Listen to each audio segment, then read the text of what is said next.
Magandang gabi, magandang umaga, magandang hapon sa lahat. Gerard Claudio here. Sa video na to guys, pag-uusapan natin ang isa sa mga strategy or isa sa mga kailangan mong gawin para hindi kalat yung pag-network mo. So ano ba yung Gerald, big sabihin na kalat? Yung tipong pag-iisip mo sa umaga, hindi mo alam yung gagawin mo. Like, kapag gising mo sa umaga, it's like, you feel like you've done so much na parang pagod ka pero wala ka naman nagawa. Yun yung mga kalat. Or parang, kung tatanungin ka kung ano yung ginawa mo, parang feeling mo, ang dami-dami mo nang ginawa. Pero sa totoo lang, wala naman talaga. So, nakarelate sa gano'n, di ba? And very common yan. Maniwala kayo sa akin. Very common yan. So, dito sa training na to, ang gusto ko tong i-emphasize tong part na to kasi para malinis or maging maayos yung routine mo or yung maayos yung pag-network mo. Hindi yung tipong nakabase ka lang sa hype, nakabase ka lang sa sana, nakabase ka sa swerte, which is hindi mo kaniwala sa swerte. Alam mo yun, nakabase ka na, naku, sana bukas. Ano yung mga ganun? Like, I'm saying this kasi, gawin mo lang tong simpleng idea na to, itong very simple principle na ituturo ko sa'yo. Okay? And once you implement this, ako naniniwala ako, magbabago ang takbo ng business mo sa network marketing. Gawin mo lang tong isang bagay na to. Just do this one thing. Okay? So ano yun? Ano yung isang bagay na hindi mo dapat kaligtaan para hindi kalat? Gawin mo to para hindi ka kalat. Hindi yung sabog yung business mo. Sabog-sabog.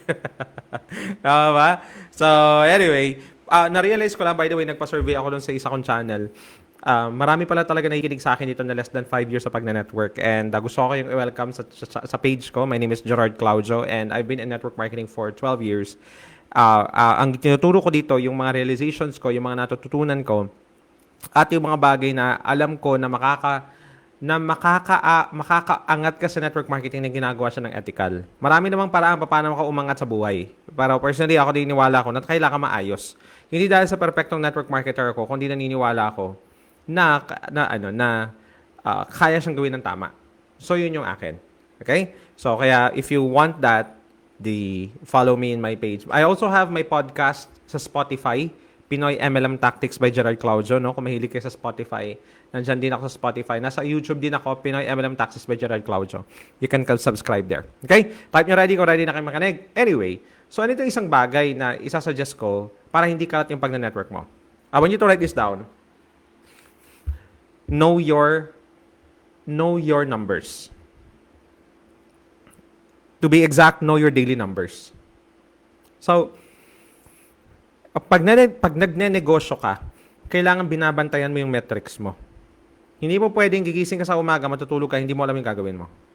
Kasi otherwise, kapag ganun yung gagawin mo, in the next week, next month, next quarter, next year, wala kang maaabot, maniwala ka sa akin. I mean, the most basic activity kailangan mong gawin is babantayan mo ano ba yung numbers na ini-implement mo sa business mo. Daily. Let me give example. Ilang person ang na-approach, ang nakausap mo today? Okay, dalawa yan. Na-plano mo ba siya? Na-note mo siya? At na-review mo siya? Kasi, ito nabasa ko to sa Bible. Let me read this. Palagi kong sinasabi to, but I love to repeat this over and over and over again. In Proverbs chapter 27, verse 23, and it says, know well the condition of your flock, pay attention to your herds, because wealth doesn't last forever. Proverbs chapter 27, verse 23. Know well the condition of your flock. Pay attention to your herds, because wealth doesn't last forever. So, due diligence. Ibig sabihin, you have to know what is happening in your business. And for you to know what is happening in your business, you have to know how many people do I need to talk today for me to get the X amount of sign-up and to get the X amount of customers. I have seen so many people in network marketing. They would say, oh, I've did this, I've done this, ginawa ko na to lahat. And I will just ask them one simple question. Like, I would ask them, kamusta, kamusta, ilan na yung nakausap mo this week? O ilan yung kamusta yung result? Sasabihin sa, ito yung sinabi ng prospect na isa, negative siya, yung isa, ganito yung response, ito yung response. They would tell me exactly, but I will go back to the question, ilan? Ito, ganun lang ako simple. Sabihin ko lang sila, ilan ang kinausap mo last week? And they would give me the number. And I would know exactly the reason why hindi umusad. Even an inch. I know exactly why. Because the number is so significantly small.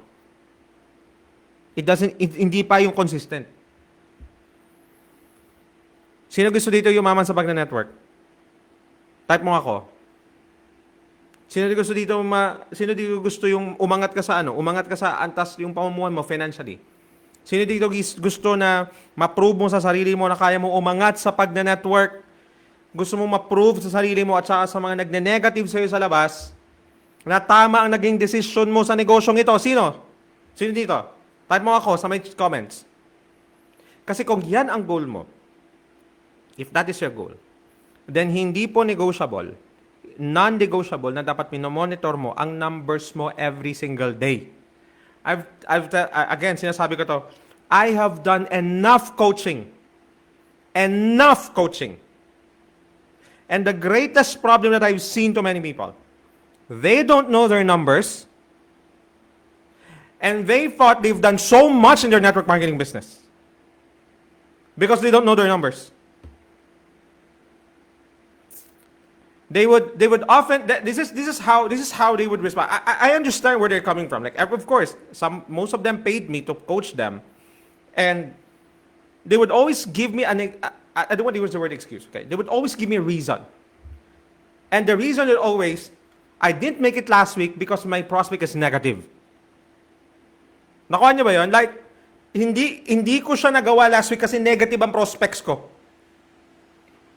Now, if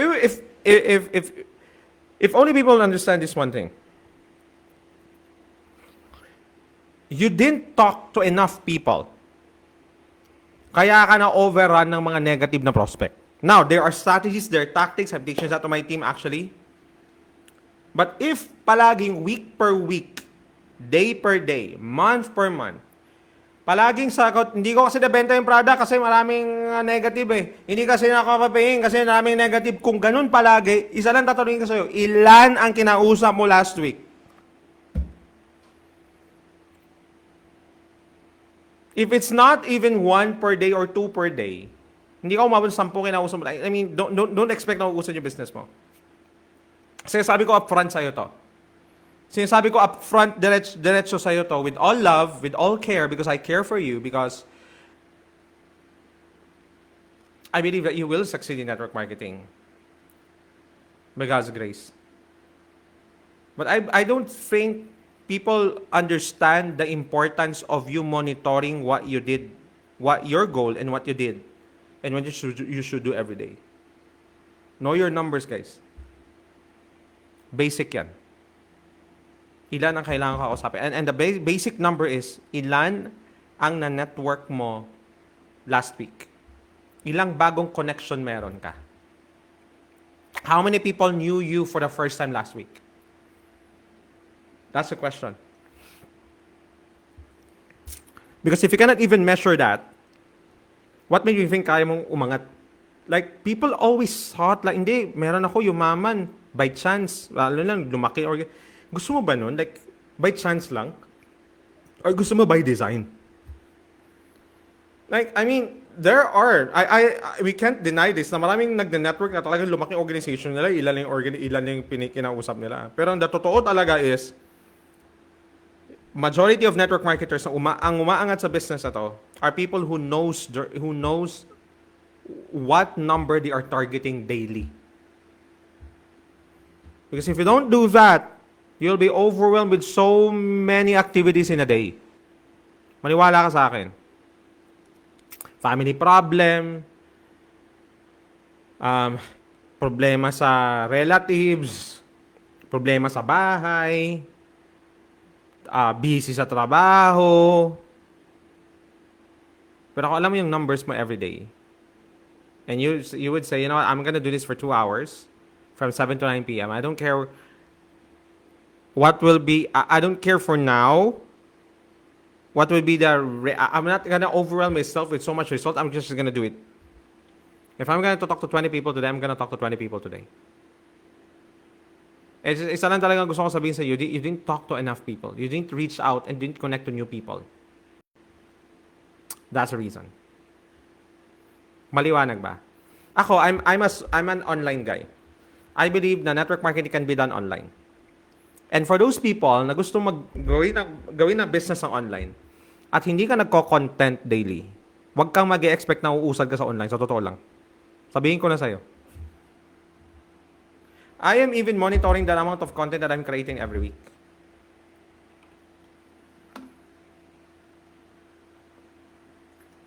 And the reason why most of you nakilala ko dahil sa content ko. Ang reason bakit majority of you, and actually next week, I'll be teaching that to my team sa cluster ko sa network marketing. I will teach them the right way how to do social media. Pero even that, Gerard, gusto ko nang nasa bahay lang. Ito, gusto ko nang sa bahay lang. Talaga, gusto mo nang nasa bahay lang. Tapos hindi ka nagko-content. Anong inaakala mo? Mahuhulog ang pahin mo sa langit? Are you getting my point? Like, people don't understand the importance of monitoring their numbers. They aren't doing that. Busy kasi ako. Exactly! Kaya kailangan mo nang monitor ka kasi busy ka. Busy ka na, hindi ka na marunong monitor. Ano mangyayari sa business mo niyan? Sorry I mean, I hope I'm not offensive when I'm saying this. I'm just concerned, guys. I'm really just concerned that some of you thought that you're doing well, fine in your network marketing business, pero sa totoo lang, hindi siya umuusad. Alcher Abukay, magandang araw. Anita Umali. Benj Ong, Maylene Marundan, Fepi Togo, kamusta kayo? Kamusta? How are you guys? Good to see you here. Okay, I hope you don't find me offensive if I say this. Just that there's so much emphasis on emotions, mantra, manifesting, whatever. Absorb, energy. Yung mga ganong klaseng turo sa network marketing, ewan ko saan pinagtuturo yung mga ganyan. Love yourself. Tingnan mo to ha. Okay? Tingnan mo to. Think about this. I want you just to challenge yourself. I just want you to challenge yourself in the next 7 days. Just in the next 7 days. Just in the next 7 days. Just monitor what you're doing every single day. Just monitor what you're doing every single day. Exactly up to the last activity sa business mo. Gawin mo lang yan. Challenge kita. Ilan ang kinausap mo? Ilan ang in-approach mo? Ilang content ang ginawa mo? Ilang follow-up ang ginawa mo? Just monitor it. Monitor it closely. You don't tell your upline, you don't tell people, kasi ganito yung sinabi. No. Ilan. Have the numbers in. Because nasa negosyo tayo, numero ang pag-uusapan natin dito. If you want your network marketing business to be predictable, listen to me carefully, mahalaga ito. If you want your network marketing business to be predictable, then you have to closely monitoring your numbers. Do you agree? Type nyo agree.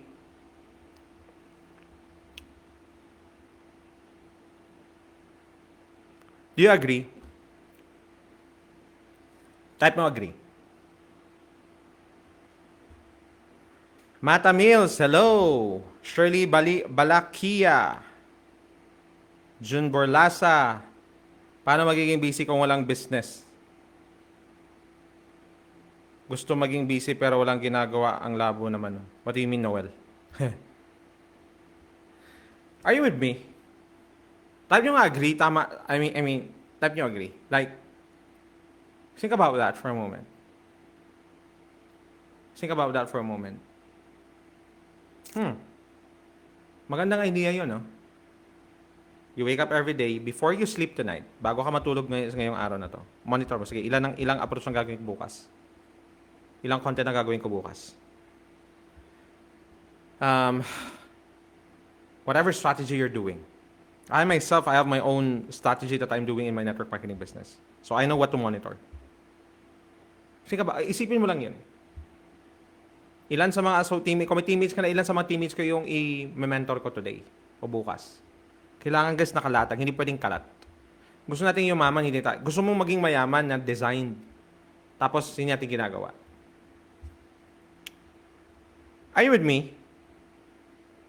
So, I mean, that's where that's where I'm coming from. Starting today, I want you to just focus on your number. Ilang numero, ilang nakakausapin, ilang lang follow-up ang gagawin ko, ilang movement ang product ang gagawin ko this week. Ilang approach ang gagawin ko. Gawin mo yun. Yun lang. Kahit hindi ka mag-manifesting sa umaga, niwala ka, kahit hindi ka mag-feel good, kahit wala kang dream board, yan ito ha, kahit wala kang dream board, yun lang gawin mo. Yun ang gawin mo araw-araw, mabagong takbo ng business mo.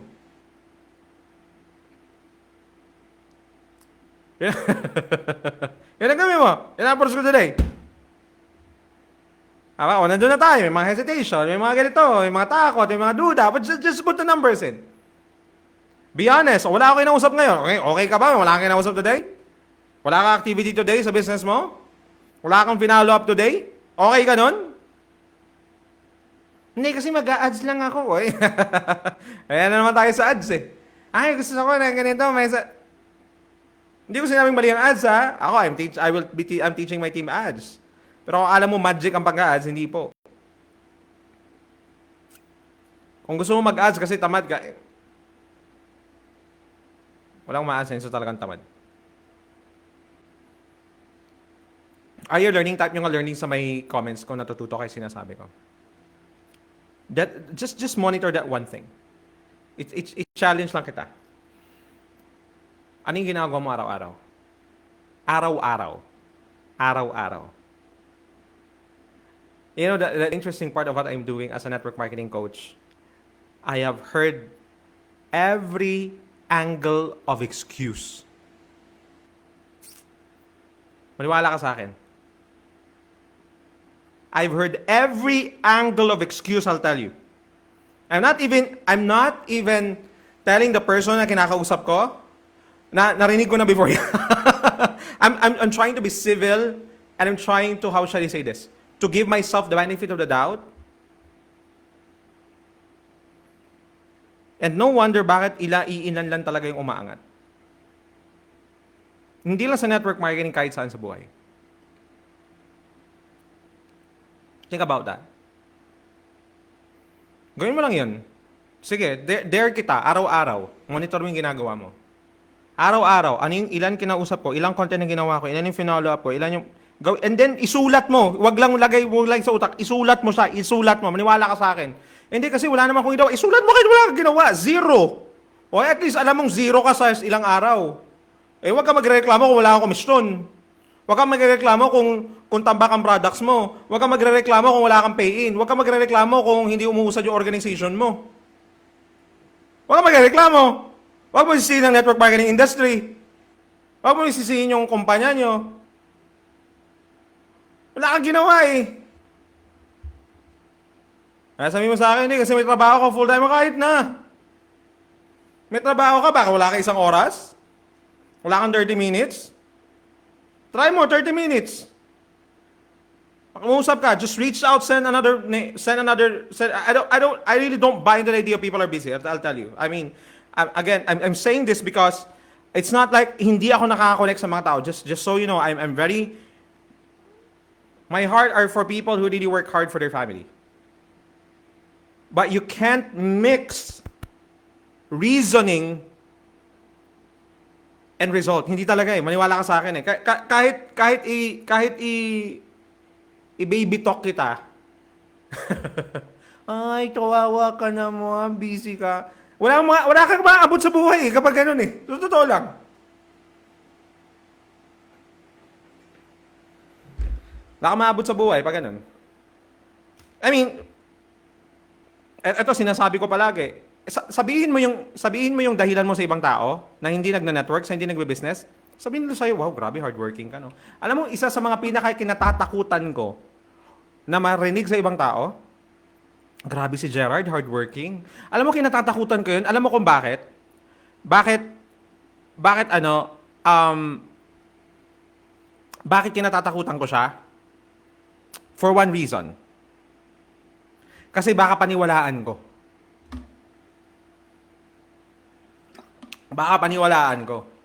So, it's how shall I say this? It's not how much work how many hours I put. It's what work I put in the hours. It's what I put in the hours. You get that? Nakuha niyo ba ibig kong sabihin? Type niyo nga clear. So I'm really scared if people say busy ako. Ay, grabe si Jared, sobrang hardworking, busy. Alam mo, medyo binabantayan ko yung sarili ko kasi baka makomportable ako. Kasi hindi yung oras ang tinitingnan ko, yung trabaho nilagay ko sa oras. Gawin niyo yun, guys. Gawin niyo yan. Bawat isa sa atin may responsibility tayo. And the reason kung bakit ka nag-network marketing, because you desire transition. Tama ba? May inaasam ka na transition na mangyari. Nakuha niyo ba yun? May transition kang pinapangarap. Either transition sa time, transition sa pera, transition sa pagkalugmok, transition na gusto mong may mabago sa takbo ng buhay mo, kung ano man yung gusto mong matakbo. So, kaya ka nandito sa network marketing. It's easy to pretend busy. I want you to monitor. Pag sinabi kong monitor is sulat, ilan ang target mo bukas? Ilan ang target mo bukas? Sabihin kita. Ikaw, ilan target mo bukas? At ngayon, may target ka. Ilan ang nagawa mo? Gawin mo lang yon. I mean, it doesn't matter how you feel. It doesn't matter kung feel bad ka kasi isa lang, gawin mo siya. Bukas mismo. And pag nagawa mo siya bukas, congratulations, clap, clap. Gawin mo siya the next day. Gawin mo ulit the next day. Then gawin mo ulit the next day. Nagawin mo ulit the next day. Gawin mo. I-dare kita. Ewan ko lang, kung hindi ka mainis sa ginawa mo, ngayon mo sasabihin, nakakainis naman itong ginagawa ko, siguro kailangan ko na magbago. Ikaw na mismo magbabago sa sarili mo. Kung nakikita mo. Pero kung sa tingin mo na, alam mo yun, hindi mahalaga sa yung pangarap mo, wala naman problema, sa'yo naman yan. Are you with me? Again guys, it's not like I don't feel you. I know the struggle and the hardship of network marketers. But at the same time, ang paghihirap mo sa network marketing, pareho yan kung babagalan mo at bibilisan mo. Pareho ang paghihirap mo sa network marketing kung mas marami ang dahilan mo versus maraming trabaho mo. Pareho lang yan, maniwala ka sa akin. Ang pagkakaiba lang kung dadamihan mo ang trabaho mo at magiging diligent ka sa pagmamonitor, magbabago resulta mo. Pero kung naghirap ka rin naman, okay?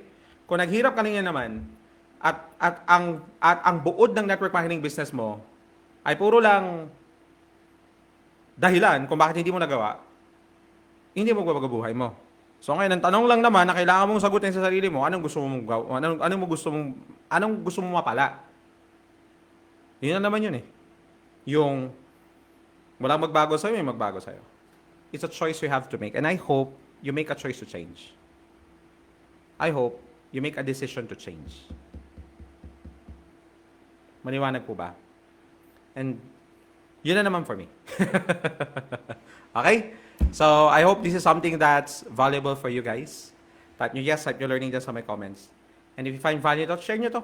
Share nyo to sa mga ka-teammates nyo. Tag nyo mga ka-teammates nyo dito. Click mo ang heart. God bless everybody. See you again in the next video. You guys are all amazing. Ipanalo mo ang network marketing business mo. Monitor every single activity na ginagawa mo. Bye-bye.